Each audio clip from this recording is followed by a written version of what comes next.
Doot, doot, doot. Good evening.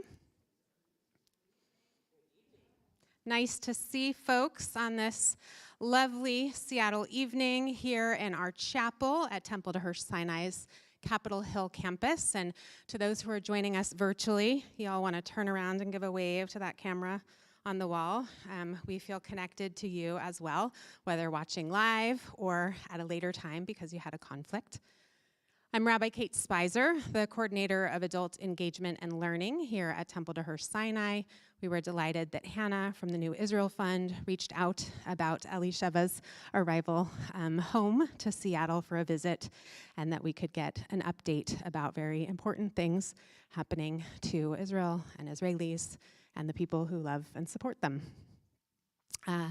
We couldn't do it without institutional support and co-sponsors.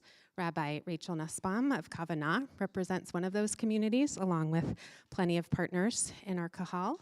And to our colleague, Rabbi Paula Rose of Congregation Beth Shalom, thank you very much. Let's applaud our partners.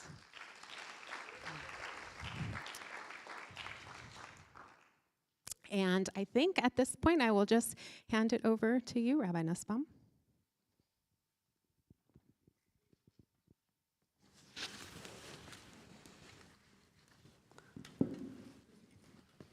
Wonderful. Thank you, Rabbi Spicer, for the introduction. You mentioned Kavanah, you mentioned Beth Shalom. I want to also acknowledge you and Temple Dehersh and say thank you very much for hosting. And then just say a quick word about the New Israel Fund. Many of you in the room are here because you already know about the work that the New Israel Fund does. You're obviously going to hear more tonight.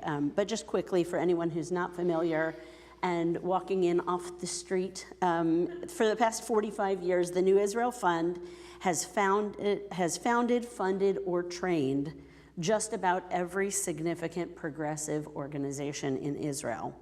Working with its grantees and partners, NIF strives to build a stronger, just, and vibrant democracy.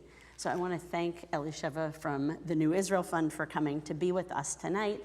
And I'm going to introduce her quickly, and then we're going to start with some Q&A back and forth between the two of us to just put out on the table some of the topics of what's happening in Israel right now, what the mood is, and what some of recent current events have looked like. And then we're going to devote a good chunk of our evening to question and answer questions coming from all of you. So as we're talking back and forth, you can be thinking about what questions are percolating that we haven't gotten to as well, and we will hopefully get there over the course of the evening. So with that, I am really thrilled to introduce Elisheva Goldberg, a Seattle native, as you heard, and also the Senior Director of Media and Policy for the New Israel Fund. Elisheva was an aide to former Israeli Foreign Minister Tzipi Livni, and she has written for lots of different publications, The Daily Beast, The Forward, The New Republic, and The Atlantic. We're really excited to have her voice, not only on paper, but in real life, right here, right now.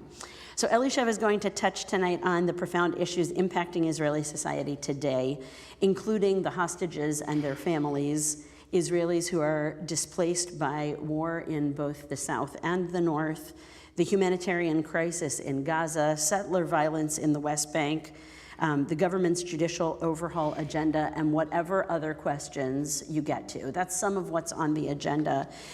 So I want to just get us kicked off, launched here into— Deep breaths, everyone. Yeah, Deep exactly. breaths. Yeah, acknowledging that it's a beautiful, sunny evening in Seattle.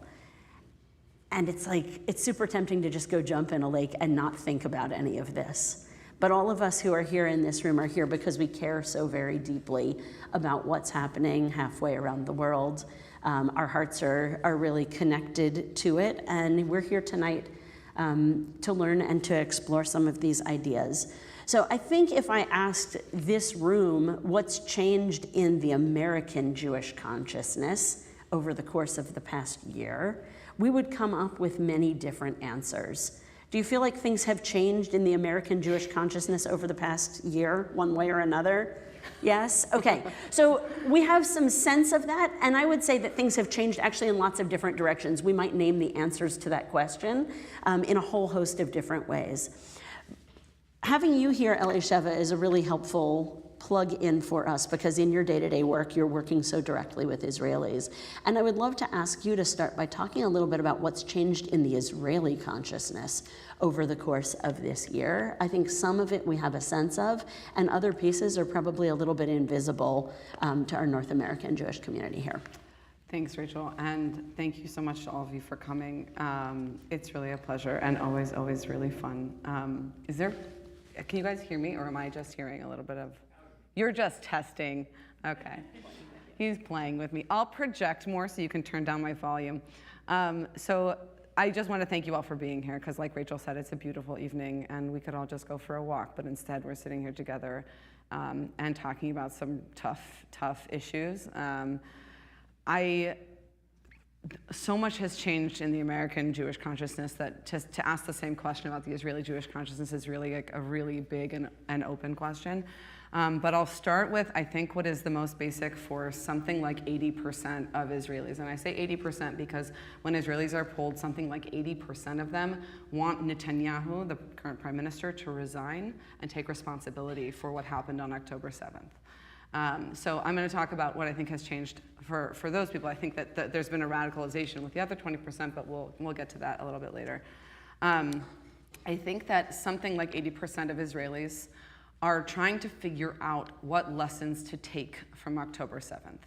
I think overall, they realize that what the path that the right was taking them down, what Israelis call in Hebrew the conceptia, the idea that we could manage the Palestinian-Israeli conflict for an indeterminate amount of time forever, and that Hamas, a terror organization with an ideology, was much more content to just govern Gaza and get on with it, and sort of hold on to that little piece of land with an iron fist, and that Israel could continue to prop it up and continue to, not support moderates and the Palestinian Authority. That sort of way of doing things since 2009, since Netanyahu's, sort of start of this last set of his elections that he's won, that whole concept has exploded, for lack of a better word. And so I think that Israelis, again, are trying to figure out, is it that we need to have used more force earlier and tried to destroy Hamas and destroy all of those who would want to destroy us, and that we will live in what is essentially a constant battle against evil forever? And that is the way that we must go ahead. And I think a lot of Israelis have taken up that feeling.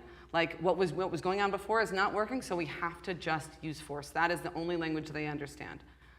Or is it, as the New Israel Fund would argue, that actually the only way to approach this conflict is to think about living with the people who already live with us, is to figure out a way for diplomacy to lead towards peace. And I think that the feeling, and if Israelis, those camps have always existed in Israel. What's new now is a sense of urgency, is that this has got to change, and it has to change very, very soon. So I think that is a dramatic shift since October 7th. Of course, so many other feelings and sensibilities have changed since October 7th as well. I mean, there's deep, deep grief, deep, deep anger, and wherever that anger is, sort of finding its mark. A deep sense of uncertainty. I mean, I think that some of the things that have happened just in the last week sort of like very clearly speak to this. I spoke to my colleague who's sort of my parallel in Israel. We have two staffs at the New Israel Fund. We bridge, sort of like the America-Israel divide in an actual way, because we have a full staff here that is a fundraising staff, and a full staff there that is a grant making and a consulting, an organizational consulting staff there. So I was talking to my colleague, and he said, it's totally nuts. We are sitting here feeling like there's nothing we can do and just waiting for Iran to strike us. And we know what they're capable of because they just tried it not too long ago. We saw what it took to get those missiles down, and now they also know where the holes are, and it's just scary. And it sort of, it's this state where, I was saying this the other day, like people, forget if you're Palestinian, Israeli, or American, human beings need routine. They need to know that tomorrow is going to look a certain way, and that next week they can plan for, and that next year they can plan for. And that's just not happening right now. I mean, to give you like my son. I have twin, almost 4-year-olds and a 2-year-old. And my son, the other day when we were getting ready for bed, I said, Sammy, can we brush our teeth now before books? And he said, no. Teeth is after books, always. And I mean, this is exactly it, right? This is a very tiny child telling us a very big lesson. We all need routine. We need to know what's coming next. And in Israel right now, since October 7th, it has just been one thing after the other. I was in Israel 2 times this year, once in March and once a few weeks ago in June with my whole little family. And when I was there, we were visiting some of our very dear friends. I mean, a lot of our very dear friends. And one of the families that I visited is a family that we were very close to a couple of years ago when they lived in New York City. Is an Israeli couple. They have one kid who's our 4-year-old's age, and she just gave birth. So October 7th happened. He went to Miluim. She gave birth on October 14th. And he didn't get to really meet his kid for 6 months. And she was left with a brand new baby and a 4-year-old, or 3-year-old really, because this was, 6 months ago. And this is one family. That is the whole country. And so people are just struggling, and everybody is suffering in some way, whether it's that way or another way. So that's broadly. I think on an analytical level, I'll just give one more word, which is I think that Israel, after October 7th, is not facing 2 crises, which I'll explain, but it's facing 3 crises. Before October 7th, Israel was always facing the crisis of an undemocratic occupation of the West Bank.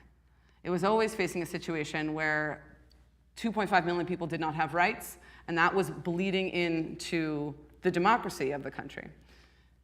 And then, when this current government, this radical far right, which I call the government of the ultras, it's the ultra-Orthodox, the ultra-nationalists, and the ultra kind of MAGA BB guys, that government was elected, and they started trying to undermine the power of the judiciary and trying to strip down the gatekeepers of democracy and give power, like essentially ultimate power and ultimate decision-making to a handful of people. This was not unique to Israel. We saw this around the world, but it was a right-wing populist move to strip away the checks and balances that are inherent and necessary for any democracy to function.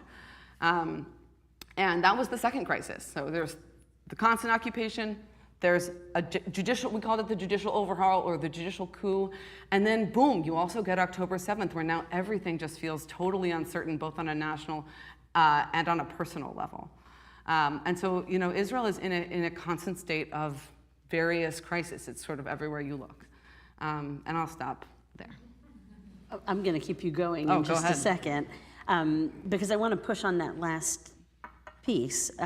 We've talked about some of these things over the years, and Elisheva has spoken before, and we've been in conversation before in previous years, and number 1 and number 2 were sort of already issues that we have discussed. Number 3, October 7th is new. And I specifically want to go into the sense of like the national consciousness in Israel and what's happening now with the hostage situation, and where do hostages take up space in the Israeli consciousness, in the Israeli press, in the way that Israelis are thinking about what's happening now.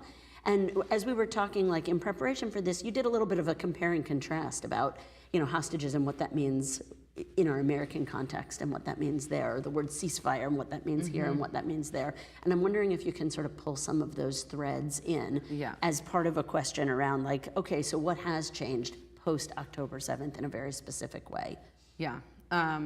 So yesterday, I think it was yesterday or 2 days ago, was the 5th birthday of Ariel Bibas.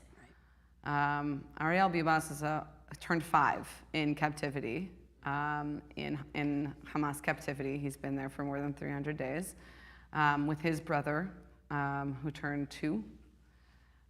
These are little redheaded kids who, anybody who has kids just melts when they see them and cries when they know that they're in Hamas captivity. And there was this really beautiful protest moment where the Bibas family has their own special color in Israel. In Israel, there's a lot of color theming to protest. You'll remember that actually the disengagement had a color war theme. There was orange for pro-disengagement and red and blue for anti-disengagement, apologies, and blue for pro-disengagement. That was back in 2005. Now, again, yellow has become the color of the hostages. But because Ariel and his brother Kfir have red hair, their color is also orange. And so there was this sea of orange balloons that everybody just released into the air and like cried together. And there were a lot of people wearing Batman uniforms because Ariel Bibas loves Batman, and there's all these photos of him wearing Batman clothes, and his hostage photo, like all of these hostage photos, they're all around Israel. And the hostages are, just to sort of basically answer your question, are deep, deep, deep in the Israeli consciousness, and anything to bring them back is sort of how a lot of people are thinking, not everybody.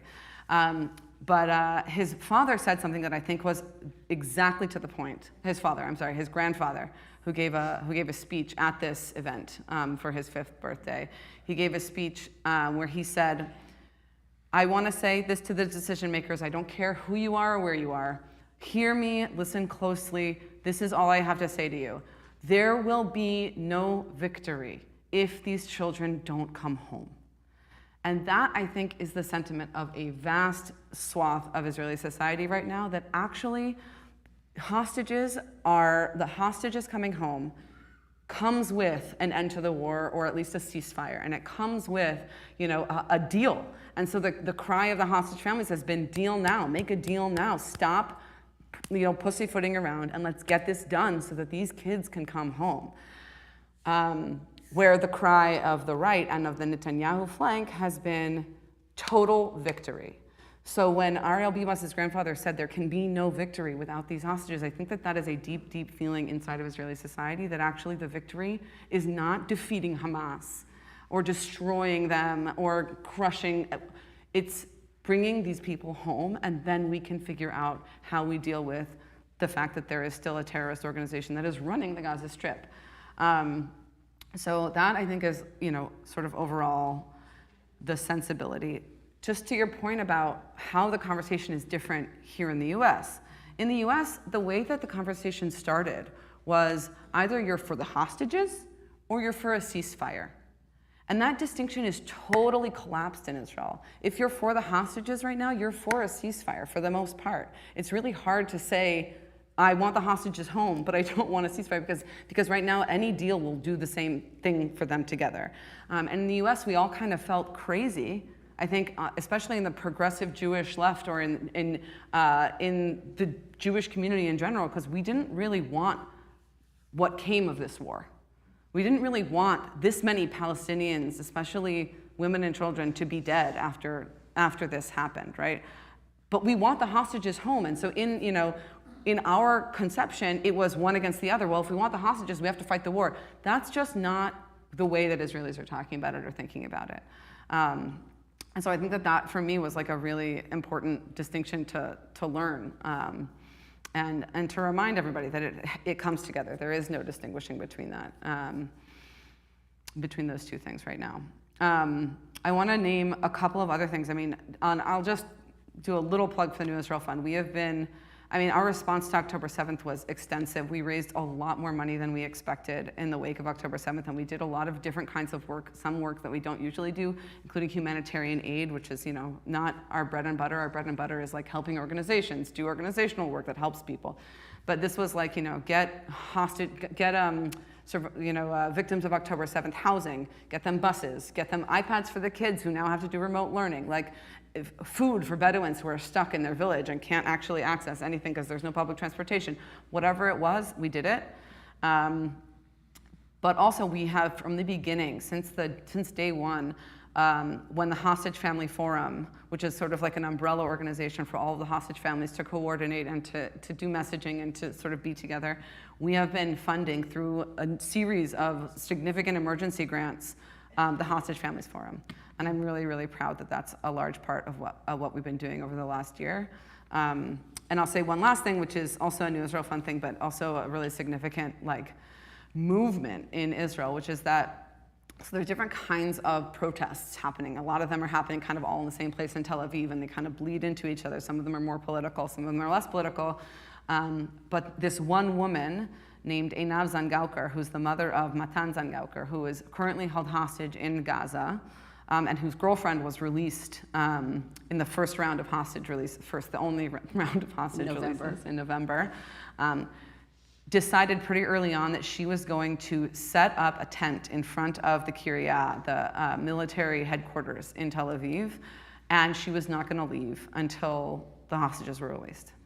And she is a really interesting person. She's a 45-year-old single mother from Ofakim, which is a development town in the south. Not a wealthy woman, but raised her kids, one of whom has muscular dystrophy, with like just all of the passion in the world. Her kids are her life. And so now that her firstborn, Matan, is in captivity, it is all she does. And she's been sort of dubbed by the Israeli media and social media the Em Halevia, the mother lioness. And she's this figure who sort of stands on top of cars and just screams, like, make a deal now. And she was a lifetime Likud voter, as many people are in Ofakim or other places in the south.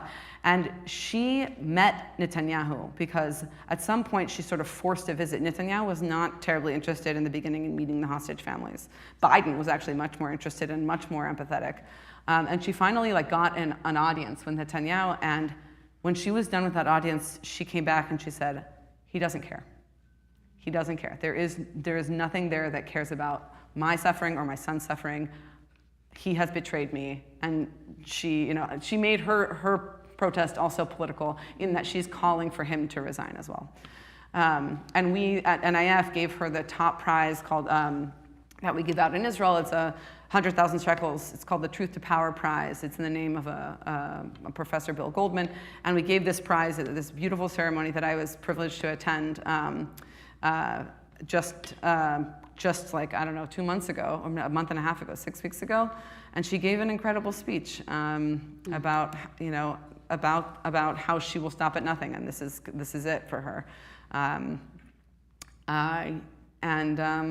I'm also really proud of the New Israel Fund for giving her that prize and for standing with her and standing with the hostages since day one. Which is amazing. Yeah. And what you just said about her coming out of that meeting with Netanyahu and saying he doesn't care about us at all is a repeat. It's not only a story about her, that is a story that we have heard lots of times this year and in lots of different ways. So that 80% statistic that you talked about at the beginning of how many Israelis don't want to see Netanyahu continue in power is a big piece of this story. We saw something very similar last week. I'm sure everyone in this room is familiar with what happened in the north in Majd al-Shams when a rocket from Hezbollah hit a soccer field, killing a dozen children. And this is a Druze community. So I want to use this to pivot because the same thing happened. Then Netanyahu went to this community to try to speak, and he got booed and shouted out of that. He gave this beautiful, impassioned, line of a speech saying, "Your children are our nation's children." And they didn't buy it. They didn't buy it at all. And so that reaction to him is something that we've seen across the board. And I want to use this maybe to sort of pivot us a little bit to talking about minority communities in Israel, because I think a lot of what we've been talking about so far is about the American Jewish consciousness, the Israeli Jewish consciousness, and I know that not all of the hostages or people killed on October 7th were Jewish, but certainly this is living large in the Jewish Israeli consciousness. Yeah. But also 1 in 5 Israeli citizens are not Jewish. 1 in 5 Israeli citizens speak Arabic at home, and some of them are Druze, many of them are Palestinian citizens of Israel. And I want to talk about the experience of those minority groups and what you think that has been like this year. I know that NIF works with believes very much in a focus on democracy in Israel for all of the citizens of Israel. So what are you learning through NIF grantees on the ground who are doing that grassroots work with non-Jewish communities that are serving citizens of Israel? So much. Before I answer your question, though, I just want to say, this week, Biden also said something where he basically said what the folks in Majd al-Shams were saying to Netanyahu. And a phone call, he allegedly told him, when Netanyahu said to him, which is the line, by the way, I'm doing everything I can to bring the hostages home, absolutely everything. I want to have a deal. Biden said to him, and pardon my repeating of Biden, cut the bullshit. He said to him, I don't buy it anymore. Like, I mean, I think Biden could have said that a little earlier, but he just sort of called it like it is. He said, like, you're not actually doing everything. You are trying to stay in power. This war is actually helping you. We all know that you're on trial for corruption, bribery, and breach of trust, and you have been for years at this point. Like, you won't get elected again, and if you're not, you won't be protected by the office of the prime minister. He didn't say all this.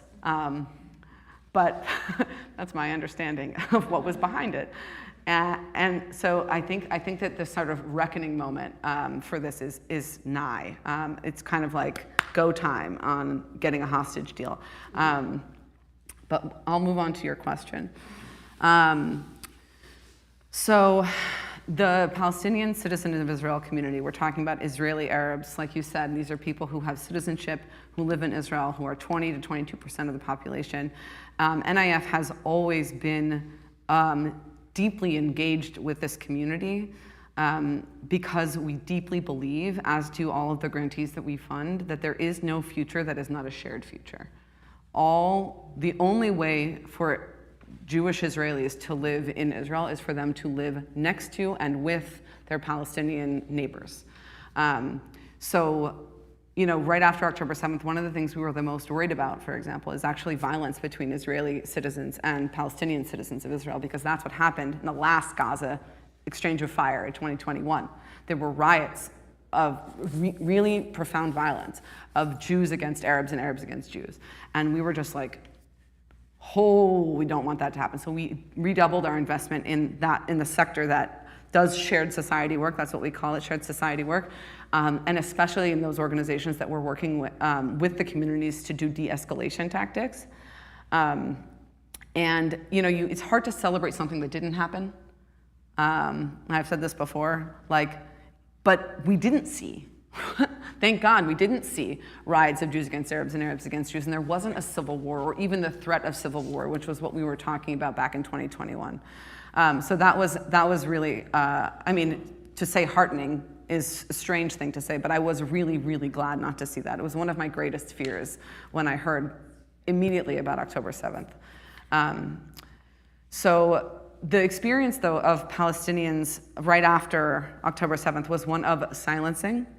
The Palestinian citizens of Israel were afraid to say anything on social media, even on the phone for fear of the Shabak listening in. They were afraid to call their relatives in Gaza because they were afraid that if they did, someone would knock on their door and take them in for questioning. And that did happen. They were afraid for good reason. We have to remember that the head of the police in the country where they live is a man named Itamar Ben-Gvir, who is an avowed Kahanist and a Jewish supremacist who has no bones about taking liberties with the civil liberties of the Palestinian citizens. I actually did a bit of a reported piece on this, and the quotes that I was hearing from Palestinian citizens. I mean, one guy who was a journalist told me that on the other kind of side of it, the loudest voices, the ones that were saying revenge, break their bones, destroy all of them, just level the place. Those are the voices that were getting the top billing on Israeli Hebrew language media. And so, Palestinians who are watching this, who speak Hebrew, who function in Hebrew, who have Jewish neighbors, were sort of they didn't want to say anything. They didn't want to rock the boat. They were very scared. And there were lots of dismissals for anybody who put anything on Facebook that was, sympathetic with the deaths that were, happening in Gaza, especially children and women. People were being dismissed from their jobs, even for things that they had posted before October 7th. I mean, there was this one case that was so absurd, it got a lot of airtime because it was crazy, but it was sort of indicative.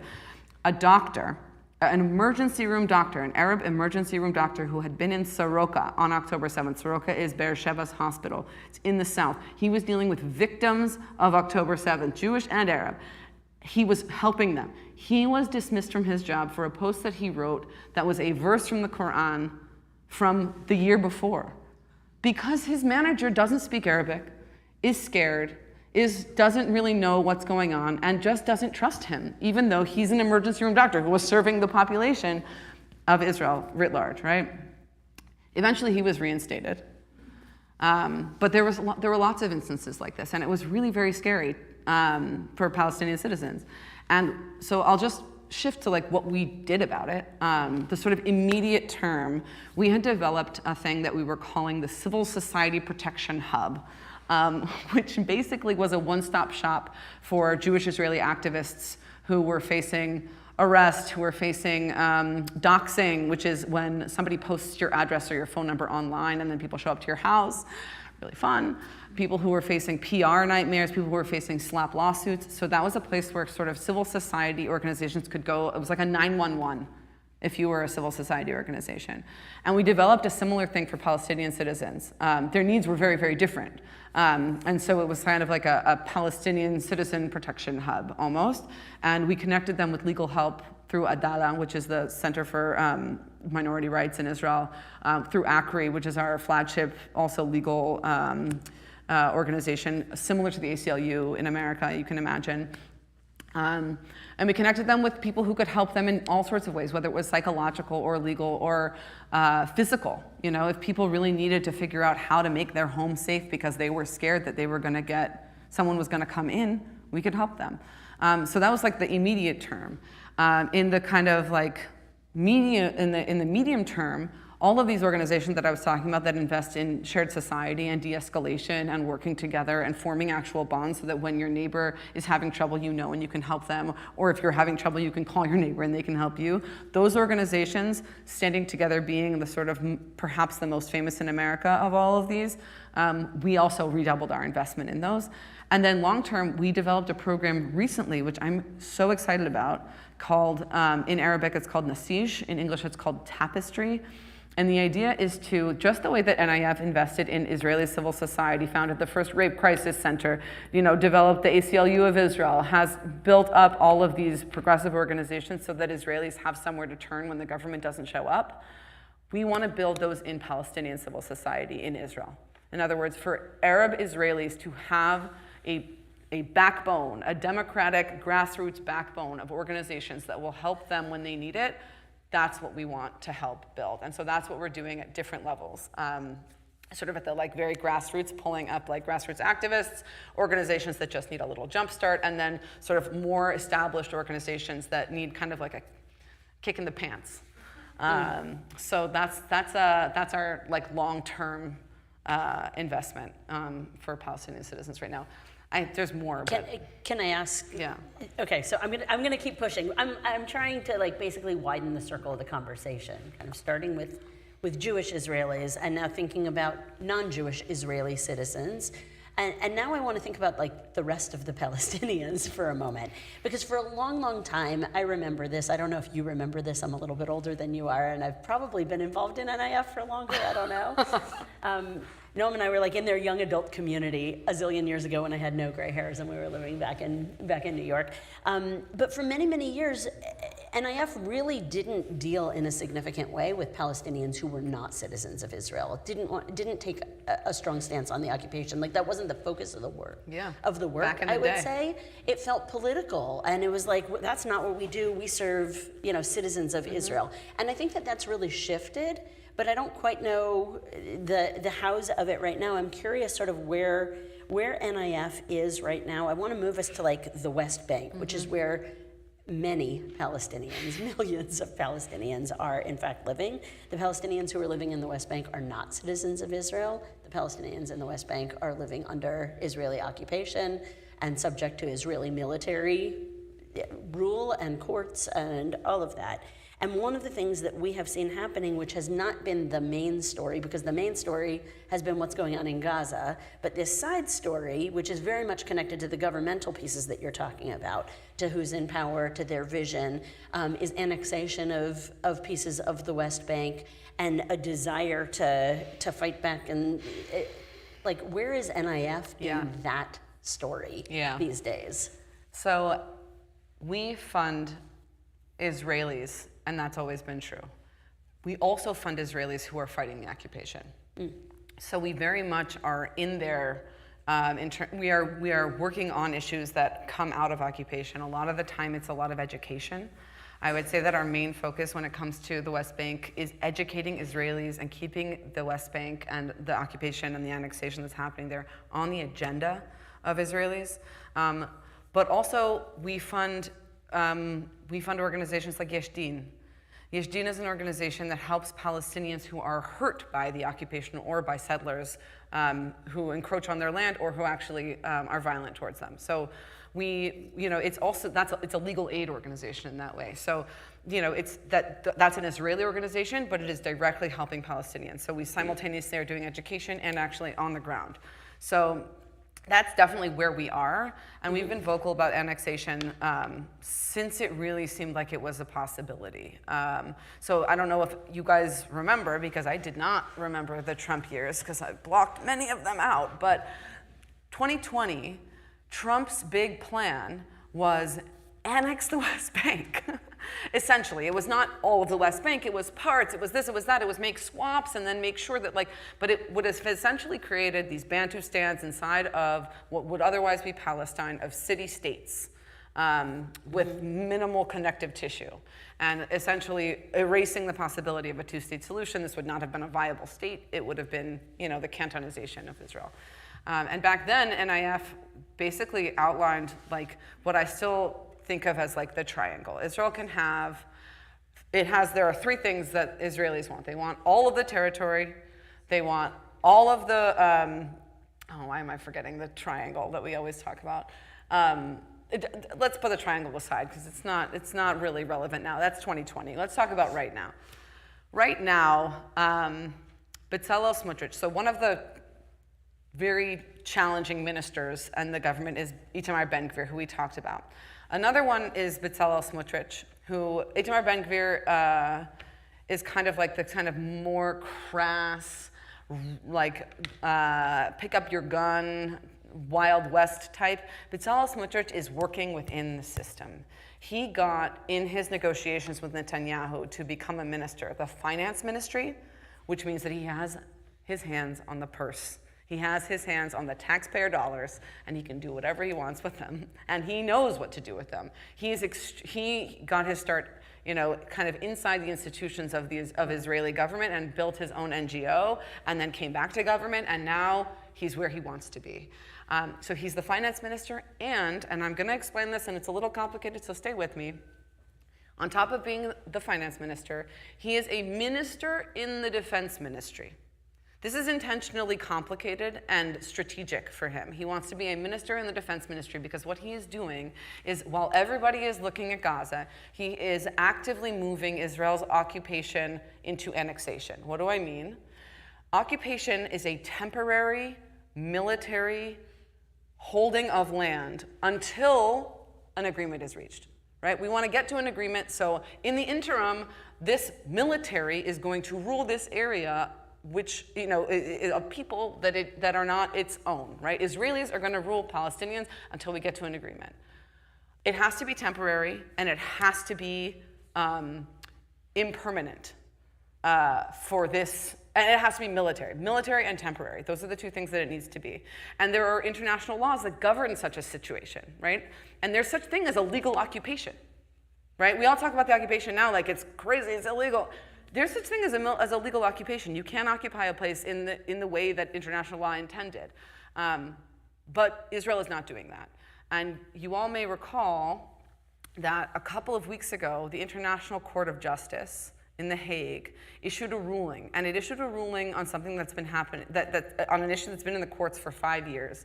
And it said, Israel's occupation is operating illegally. In other words, Israel is actually breaking all of the rules of occupation. Israel's occupation is no longer temporary. And what Bezalel Smotrich, because of all of the settlements that have been built inside of the West Bank, right? These are not temporary structures. This is the transfer of a foreign population technically into this land, and it's also forcibly moving Palestinians out. So there's lots of things that the ICJ said, but the other thing, so aside from not being temporary, it is also not going to be military.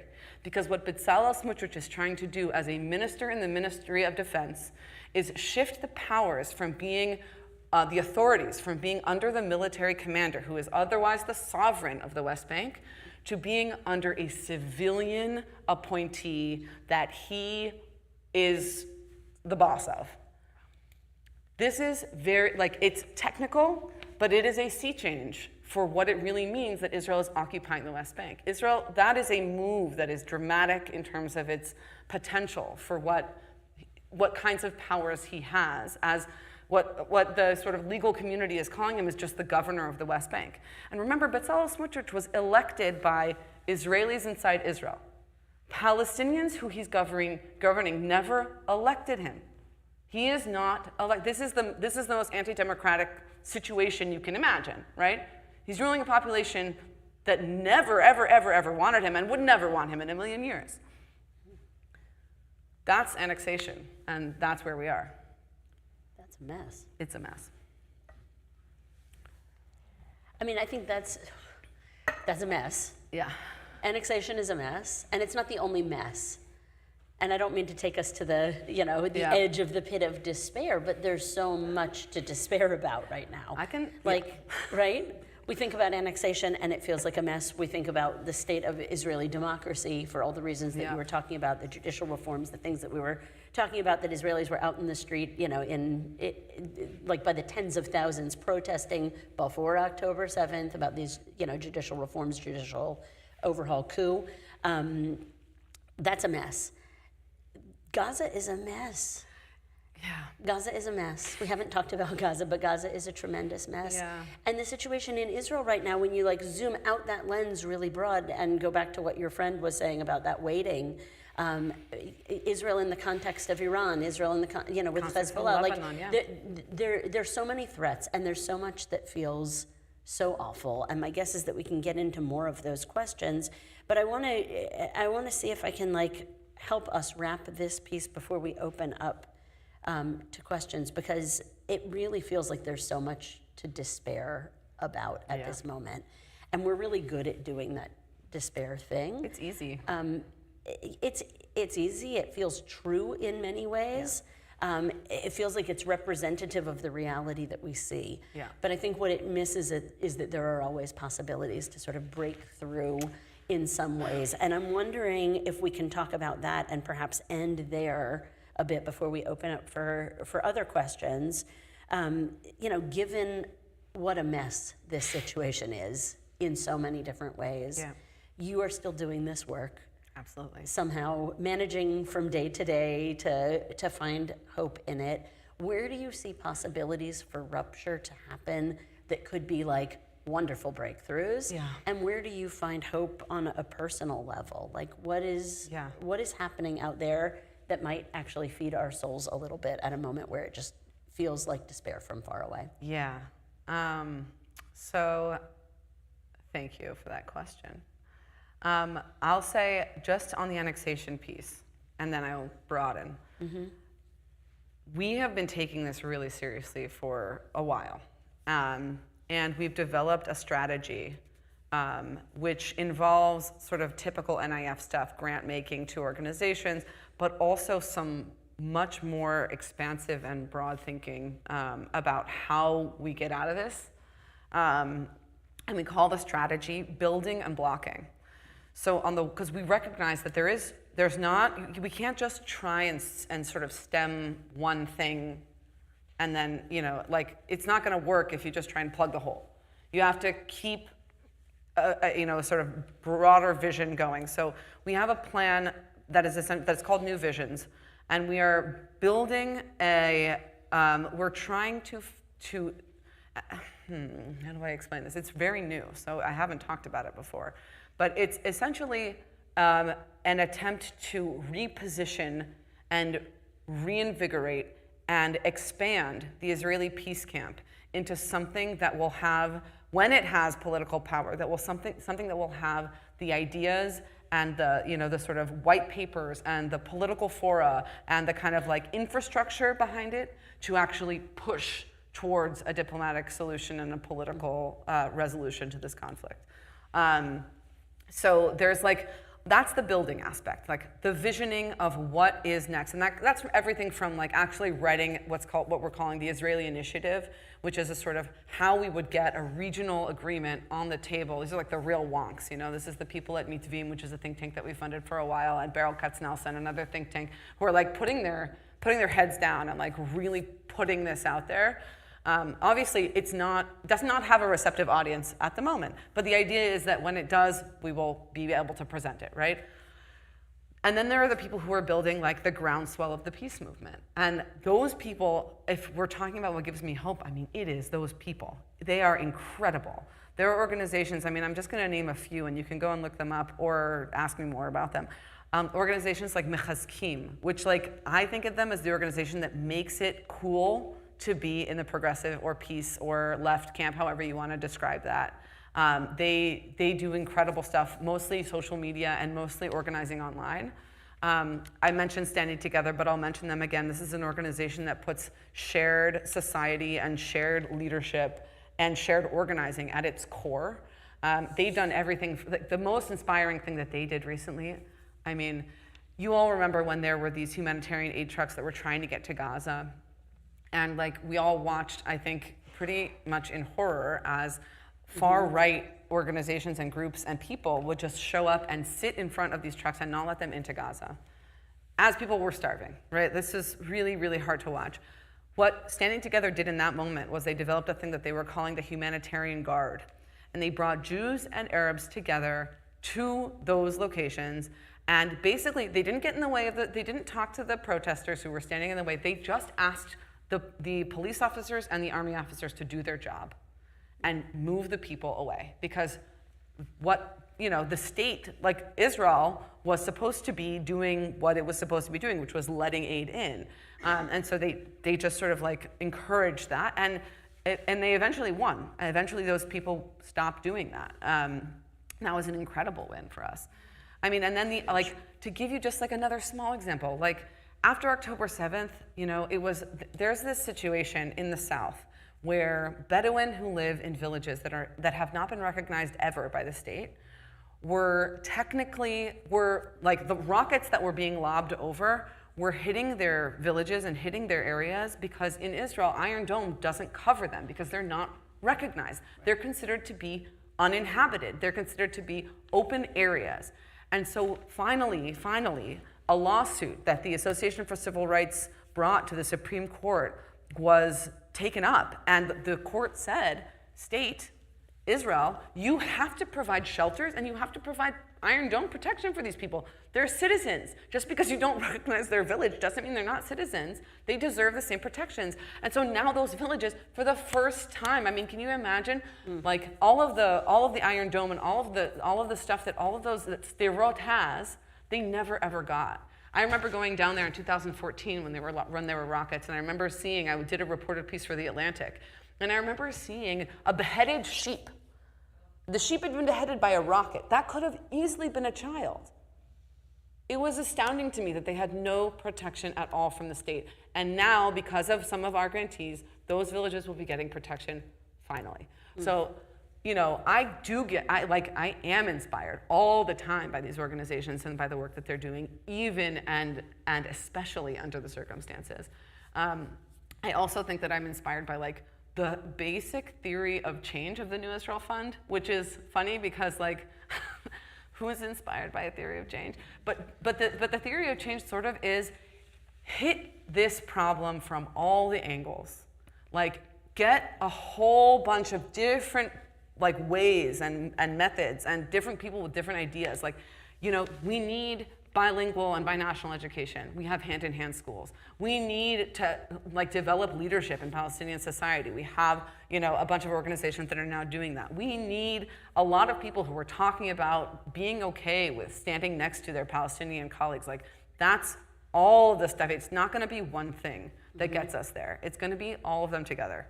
And so, yeah, I'm like, that gives me hope. And I think I'm really lucky, honestly, that I get to see these like change makers at work basically every single day, and like help other people see them because they are amazing. Einam Zangalkar is amazing. yeah, I'm really proud of that, and really I am hopeful that actually, one day all of this work will pay off and we will get somewhere better. I mean, it's so powerful to kind of end on that note of what you just described, the theory of change, which you said, hit from lots of different angles, but other words to put on that would be go grassroots and build coalitions. That's really the way to do it. Back to that statistic from the beginning, probably because that's what most people actually want and need. And if democracy were functioning in the way that democracy should be functioning, the outcomes could look different. Yeah. And so it's a beautiful place for us to end this back and forth and to be able to turn to all of you and ask what questions there might be in the room. And Rabbi Kate Spicer will bring the microphone to people. Wow, thank you. Amazing. Super. Or, yeah. Hi, my name is Karen Kalish, and I know of 3 organizations that in Israel that are working together with Israelis and Palestinians, standing together, Combatants for Peace and Givat Haviva.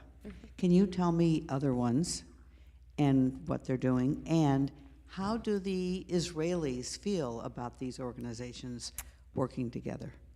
Yeah, that's a great question. I do think that's the people who involve themselves in these organizations are self-selecting, but I do think that they also model something amazing, right? Like Combatants for Peace, just to give you guys an example of what we're talking about here, is an organization of people who were formerly fighters. So that either means that they were on the Israeli side soldiers of some kind or another, or on the Palestinian side terrorists of some kind or another. A lot of the people on the Palestinian side who I know in that organization spent time in Israeli jails.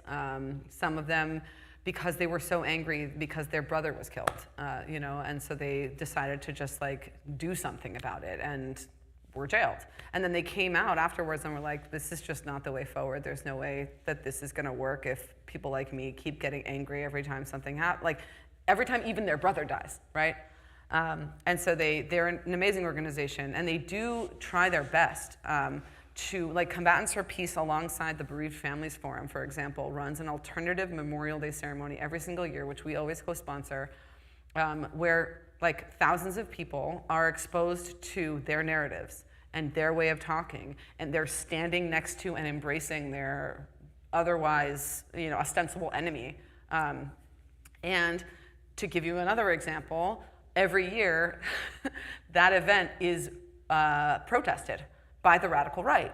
And those protests ebb and flow, but right now, the radical right is kind of on a, I don't know which is the bigger one, ebb or flow, but it's on the upswing.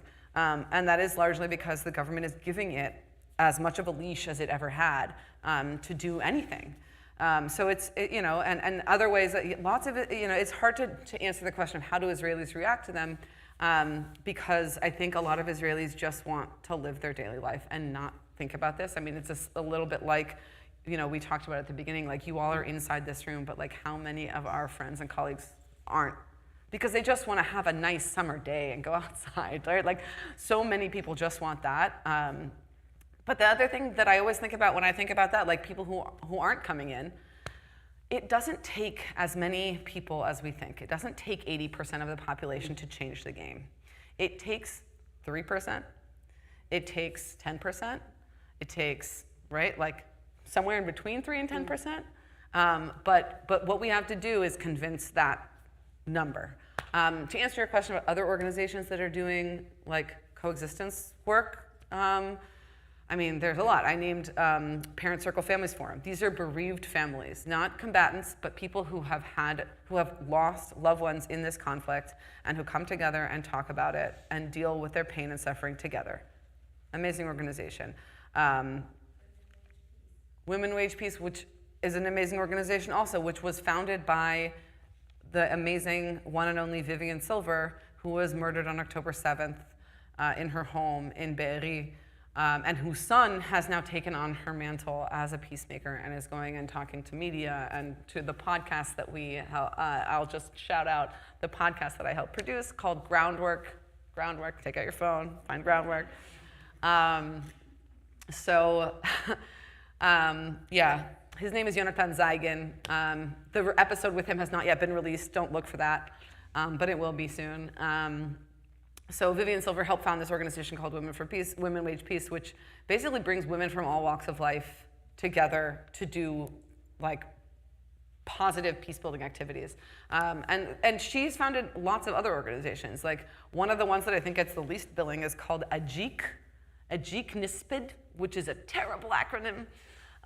But it's basically an association for cooperation. And it's a lot of teen and youth like coexistence development work that they like have programs for different ages. They're an incredible organization based in the South. I mean, the list is long. So I'm happy to tell you more. We have a whole funding category for shared society, and really, really invest in it a lot. Yeah.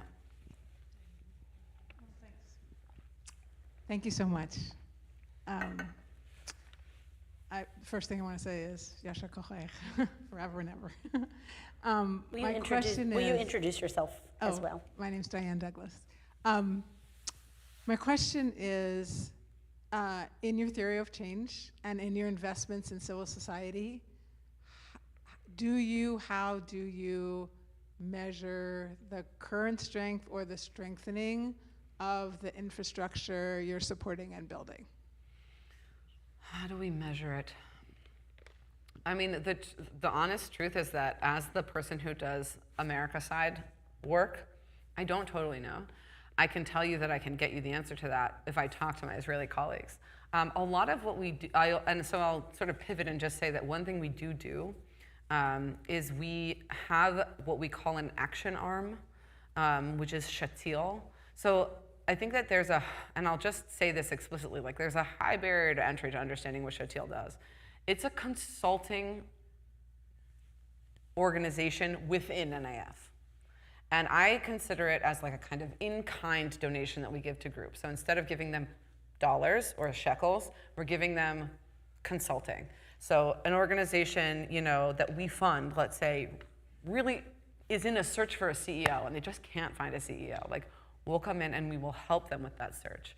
An organization is having trouble between their Palestinian employees and their Jewish employees because October 7th was really crazy and some people have family in Gaza and some people have family in the army, right? Like, they'll come in and they'll like develop a way for conversation to happen.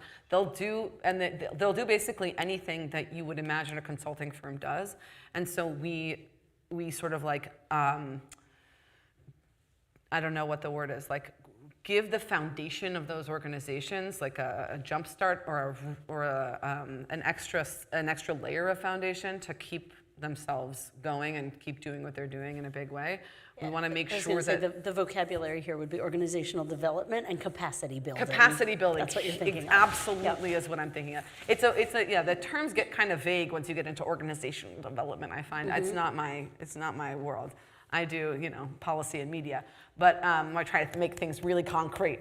But that's what we do. That's like what a large chunk of the work is. We have an office in Haifa, which deals with a lot of, and again, like we have offices mainly in places where Jews and Arabs live together. So Haifa is the office in the north, which deals with Nazareth, which deals with, the actual north, right? The Golan and the Galil.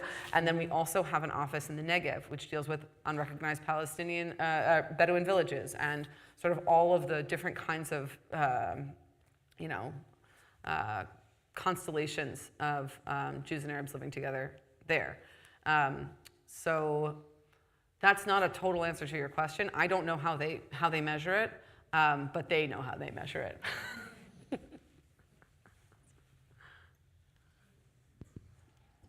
A quick one, then you can take it next.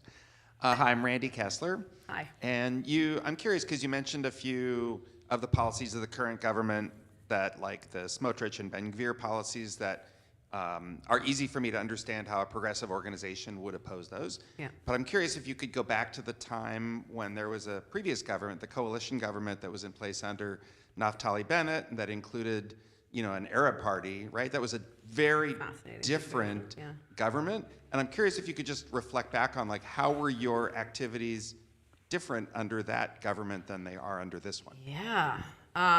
Well, That's a great question. I mean, Naftali Bennett, look, that government was a kind of, we don't want to deal with the big issues government, right? Both Naftali Bennett and Ram, the Arab party that was a part of that, which was historic. And don't get me wrong, we were amazed. And I recently heard the head of Ram speak, and I was, frankly, blown away. I thought he was amazing. What this guy wants, nothing more and nothing less, is for the people, the citizens of Israel who are Arab, to have a better life. And he's such an honest guy that, like, you can't help but be compelled by the way that he talks. And I was totally taken in. And I was very impressed with his willingness to sit. And I actually thought that at the time our analysis was like, this is historic. It means that having an Arab party that sits inside the government, not just supports from the outside, which has happened and happened in Rabin's government, but that actually sits in the government, this is a precedent. Like, this could change the game for Arab parties and for the whole country, because once you have an Arab party that's inside, you have representation for the 20% of the population that's really never been fully represented in government. I was amazed by that. But the government itself wasn't doing much. It felt much more like a caretaker government. The whole reason it was elected was, we don't want Bibi anymore. Like, the only thing that truly united it was that, and then everything else was like, let's just get things back to a kind of stasis. Let's get things back.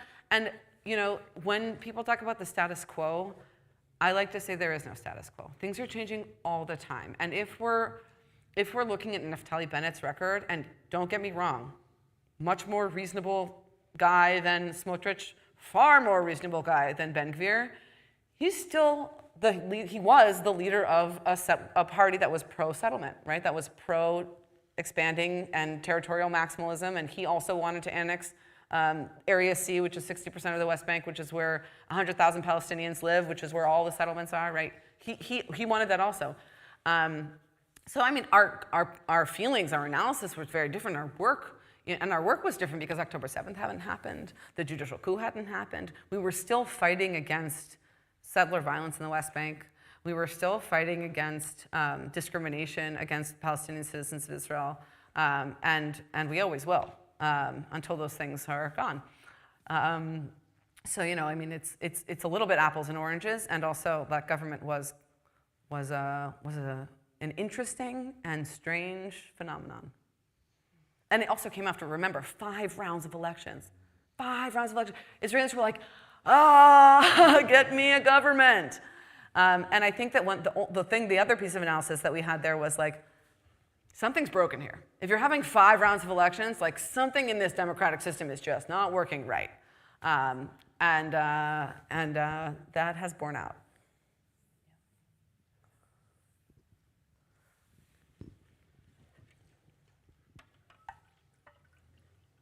So I have 2 questions. Oh, sorry, I'm Wendy Marlowe. Hi, Wendy. And I have 2 questions. One question is, how, if you know, have the recent assassinations of Palestinians and by the Netanyahu government, how has that impacted how Israeli citizens feel about their government? Number 1. And number 2, how do the Israelis go about reestablishing a democracy? 2 small questions. 2 very small questions. I think that the answer to the first one has yet to be determined. I mean, these assassinations happened last week. Well, the announcement of Hamad Deif's assassination happened at the funeral of Ismail Haniyeh, which was like just totally wild. And Haniyeh being assassinated in Tehran was a real humiliating blow to Iran, a bit dangerous in that way because humiliation is a major driver of retaliation, and so that makes us very nervous. I mean, everyone. I think that I don't yet know. I don't think I've seen polling on how Israelis are feeling about their government in the wake of these assassinations. I think probably some are feeling like, yeah, we got them. And I think some of them are feeling like, you're escalating. Stop. We don't want a regional war, which is definitely how I'm feeling. I don't know if you could tell.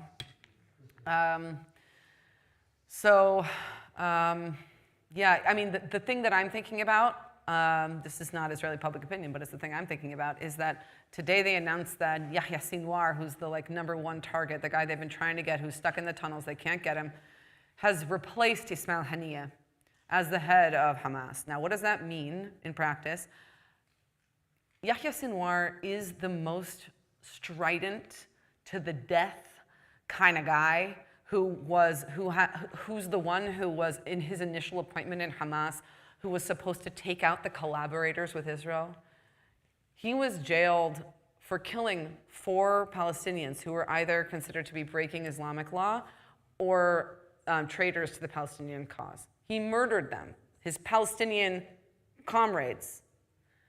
This is not a guy who I want at the head of Hamas, if I want anybody at the head of Hamas. Ismail Haniyeh was the liaison for the hostage deal. So I'm feeling like we didn't get what we wanted out of this. You know, we got a worse guy. And that's not surprising because Hamas is a network, and networks don't die. Networks replace and replace and replace and replace. And that's why I would argue that total victory is and always will be a farce and is not really about total victory, because there is no such thing. To your second question, which now I have to remember. Oh yeah, how do we get back to democracy? The answer is it's a multi-pronged strategy, right? On the grassroots level, right, we are funding everything from activists who are doing what's called protective presence on the ground in the West Bank. So these are people who go with shepherds, who, if there's a settler who's trying to mess with the Palestinians or throw rocks at the Palestinians, they put their bodies in the way. If there is a soldier who comes and tells the Palestinian to leave, they're the ones who can speak in Hebrew, who can mediate. And it's been shown through, I've done this myself, that actually has an impact, that is some sand in the gears of these, different parts of the settler movement trying to evict Palestinians. But we've also had failures. 16 Palestinian villages have self-evacuated since October 7th, largely because they've been threatened by settlers who have come and said, if you don't leave in 24 hours, we will come and kill you. And in that circumstance, what are you supposed to do?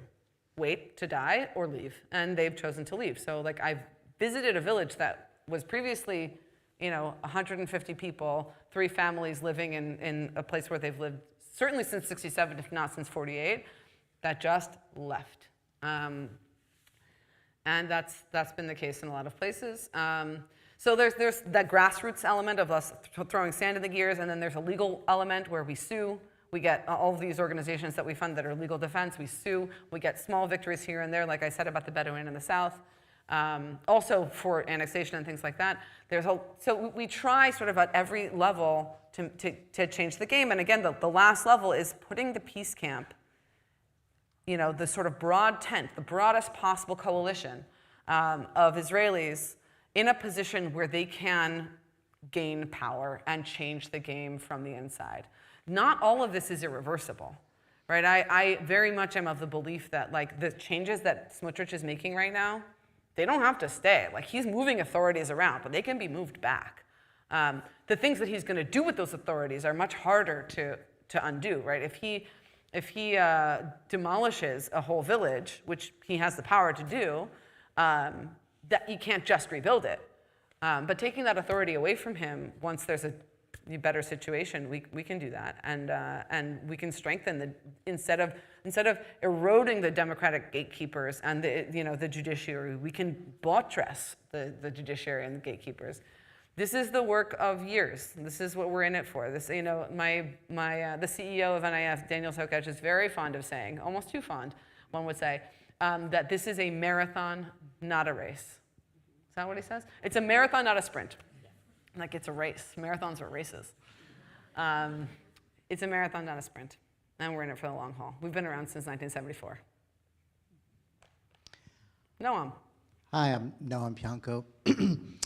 You spoke a little bit earlier about the different ways that the Israeli Jewish and the American Jewish communities have responded or have seen things after October 7th, and you're in I guess, a really tough situation where you have to translate all the things that are going on in a very different place and context into the American Jewish community, which on the one hand I think feels incredibly close to what's going on in Israel, and at the same time also doesn't always have the level of nuance and detail that you've shared with us tonight.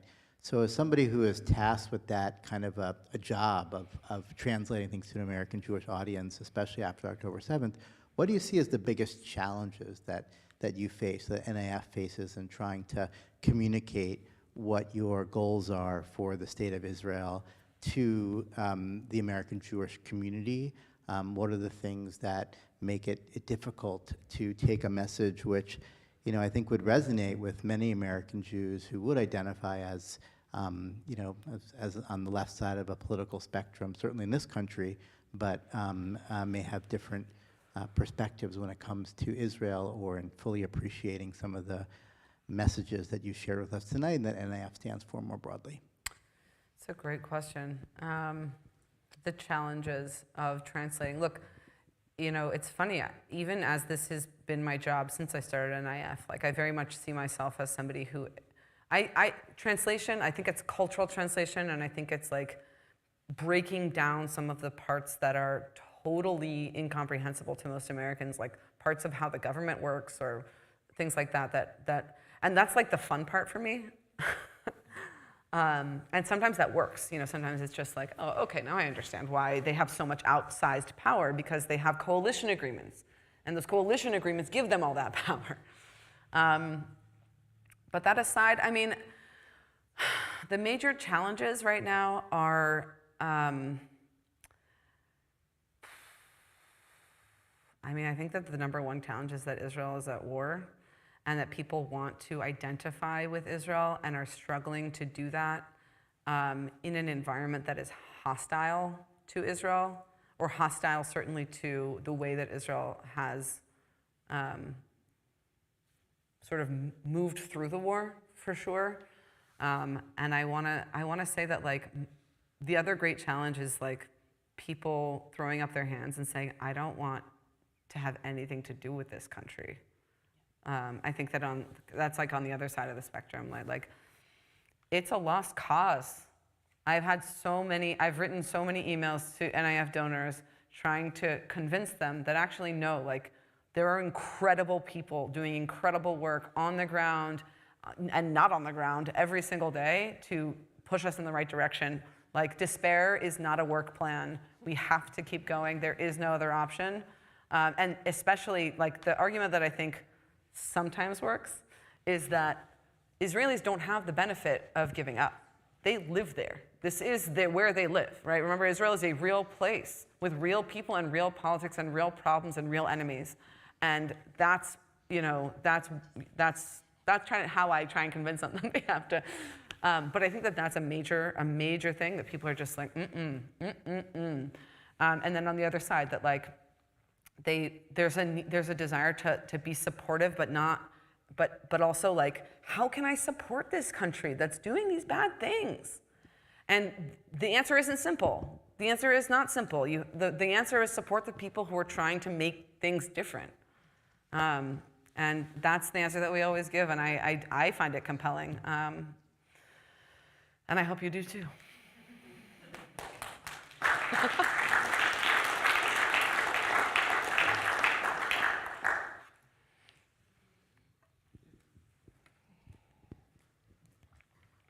What you just said about the people who just say, I can't have anything to do with that country, just stabbed me, because my younger son said that to me about 2 months after October 7th. And he said, I'm not going to raise your grandchild Solomon Jewish. I want nothing to do with Israel. Wow. And that was so devastating for me to hear. Thank you so much my name is Paula Libis-Chester, and I've been involved in Israel since I was part of J Street years ago.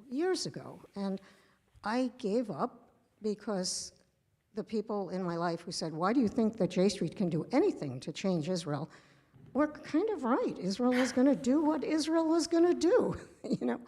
And here we are all these years later. And so I'm coming from this angle of wanting to understand whether the New Israel Fund, which I only came to learn about fairly recently, but it immediately became the organization that I can see is doing amazing work, and like rah-rah, that is, I am supporting you guys.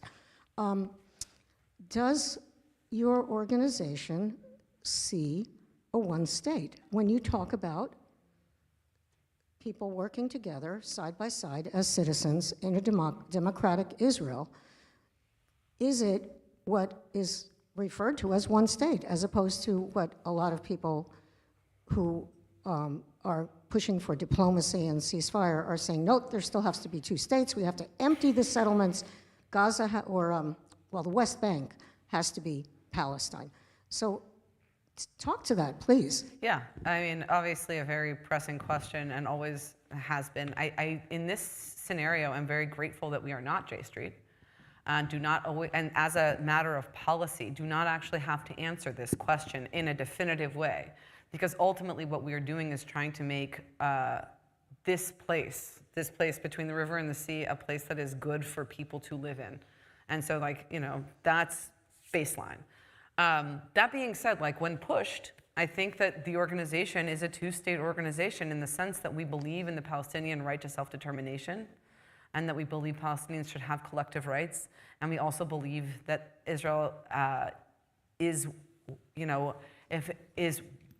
needs to be a place where Jews can find refuge. And ultimately, that is something that makes it a Jewish state, whether you like it or not. I say to the left. So I think that there's, this is the left. This is your left, my left.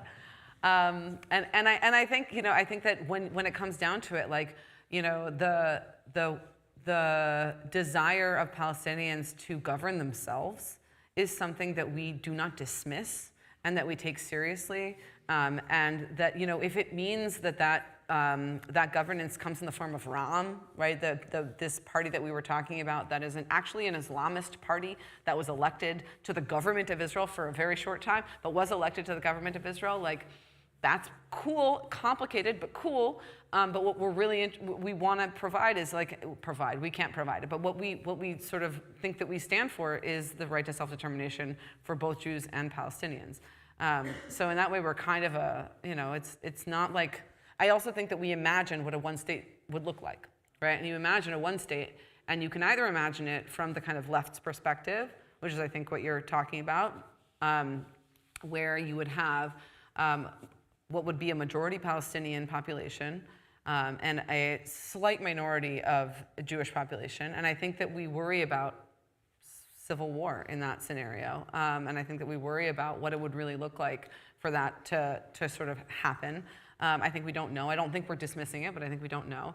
And then if you look at it from the rights perspective, I mean, you're looking at a state that probably doesn't give rights to Palestinians, or at least not to all Palestinians, right? Many in the West Bank would likely not be given rights, and you're looking at something that probably is an apartheid state.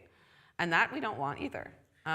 So either you're in a democracy which is not a Jewish state, a Palestinian state, or you're looking at a Jewish supremacist state that is an apartheid state, and neither of those options are appealing.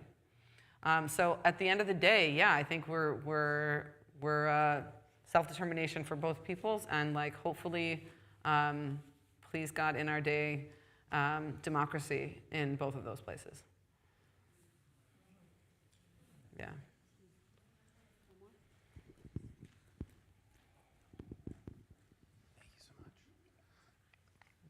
Hi, that's loud. My name is Joseph Hirsch, no relation.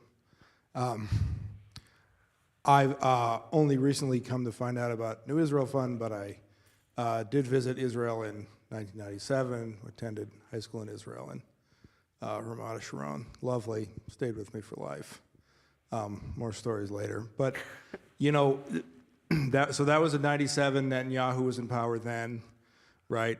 He was not very popular, at least among the people that I talked to then, and now, you're mentioning that he's unpopular with like 80% of Israelis. And I wonder if maybe if that opens up, or if you see a window opening up within Israeli society where maybe more Israelis will push for some kind of final status, like, okay, maybe we see now this way of living. I think you said earlier, and I don't want to misstate, but this, like, well, you kind of just manage the conflict forever. Like, that's not working, right? Clearly that's not working. So is there a way, is there a window of opportunity now where, groups that are promoted by NIF can say, okay, look, like, this is kind of what we've been talking about, here's a new course? 100%. I mean, I don't know if this is our last question, but it would be great as a closer because, okay, this is our last question and I'm gonna close with it. No, this is 100% what we're seeing. We're seeing an opportunity for us to help shift and talk about peace in a way that we haven't in a long time. I mean, we even had a conversation amongst the team that I'm on about the word peace. It sounds to our ears naive. We're like, what do you mean peace? Like, we just had Hamas attack and kill and rape 1,200 Israelis. Like, and I think that there's a constituency in Israel that's feeling that way, right? Like, these people do not want to live with us, they want to kill us. And it is our job as people who are in this work for the long haul and who want to see side by side down the line, not tomorrow, but down the line, it is our job to help change the conversation and inject the language of peace in a way that people can hear. Now, for some of us, it won't actually sound like the word peace. It will sound like an interest-based conversation. It will sound like a conversation that has to do with personal security. How do we get security? We separate from the Palestinians, right? Like, it will sound segregationalist to some of our ears. It won't sound the way that peace sounds when we say it in like a full-throated way, but that's where we're headed. And that's what we're trying to do. We're trying to corral Israeli public opinion and coalition build and publicly campaign and develop that language and develop that camp and create a peace camp that can ultimately hold what we hope will be a diplomatic solution that will give us what is real security. Because security that we had until now, where it's based on the sword and it's based on fear, is never, ever, ever going to last. It's always going to end in bloodshed, and it's going to mean endless war. So we know so deeply that real security is based on living together, on trust, on knowing that people are going to be there when you call, and that means Jews and that means Arabs, and it has to be a diplomatic way forward. That has got to be the way. So thank you for your last question, and thank you all for coming.